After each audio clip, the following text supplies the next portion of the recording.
Hello નમસ્કાર, હું doctor સ્મિત ચૌધરી. આજનો આપણો ટૉપિક છે સ્પાઇનલ કોર્ડ ઇન્જરી.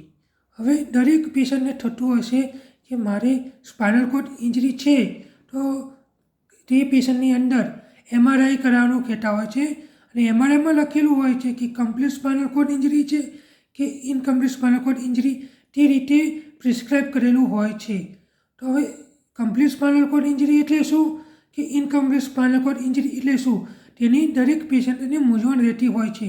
તો આજે આપણે વાત કરીશું કમ્પ્લીટ સ્પાઇનલ કોર્ડ ઇન્જરી અને ઇનકમ્પ્લીટ સ્પાઇનલ કોર્ડ ઇન્જરી. તેના અંદર કયા કયા ટોપિકનો સમાવેશ થાય છે તેની આજે આપણે જાણકારી મેળવીશું. Complete spinal cord injury. Complete spinal cord injury એટલે એ કે જે પણ સ્પાઇનલ કોર્ડ ભાગ ઇન્જરીમાં થઈ હોય તેનાથી નીચેના ભાગે સેન્સેશન એટલે કે સંવેદના અને મોટર એટલે કે મૂવમેન્ટ બંને હોતી નથી. તેને કમ્પ્લીટ સ્પાઇનલ કોર્ડ ઇન્જરી કહેવામાં આવે છે. તે અનુસાર બોવેલ અને બ્લેડર બંનેમાં કંટ્રોલ હોતો નથી. S1 થી S4 લેવલની અંદર સંવેદના હોતી નથી.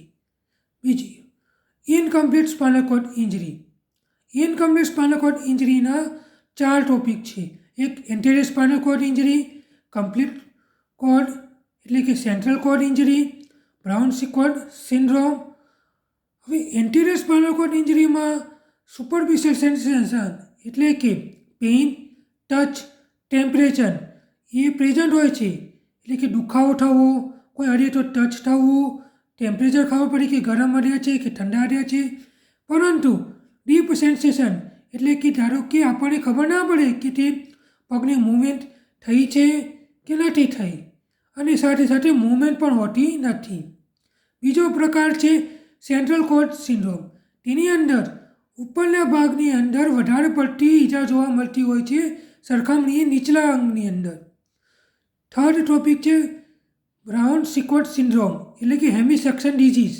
તેની અંદર જે પણ ભાગે સ્પાઇનલ કોર્ડ ઇન્જરી થઈ છે, જેમ કે ડાબા ભાગે થઈ હોય તો ડાબા ભાગે મૂવમેન્ટ લોસ જોવા મળે છે, તેમજ જમણા ભાગની અંદર પેઇન, ટચ અને ટેમ્પરેચર લોસ થયેલું જોવા મળે છે.